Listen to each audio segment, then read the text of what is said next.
ત્યારબાદ અંતે હું એટલું કહીશ કે અહીં બેઠેલા વડીલો અને દરેક માતા પિતાને અને અહીં શિક્ષણ લઈ રહેલા દરેક વિદ્યાર્થીને એવી એમના ઉજ્જવળ ભવિષ્ય માટેની કંઈક ને કંઈક આશા હશે. એના માટે હું એટલું જ કહીશ કે હું આ ગામની દીકરી તરીકે તમને કોઈ પણ જગ્યાએ ક્યાંય પણ મદદરૂપ થઈશ તો એ મારા માટે સૌભાગ્યની વાત હશે.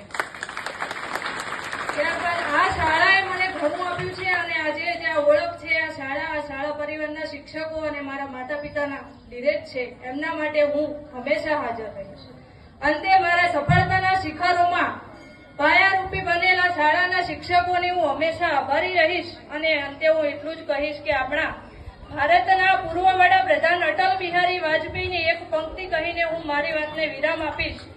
ये वंदन की धरती है, ये अभिनंदन की धरती है, ये वंदन की धरती है, ये अभिनंदन की धरती है, ये अर्पण की भूमि है, ये तर्पण की भूमि है, ये अर्पण की भूमि है, ये तर्पण की भूमि है. इसकी नदी नदी हमारे लिए गंगा है, इसका कंकर कंकर हमारे लिए शंकर है. हम जिएंगे तो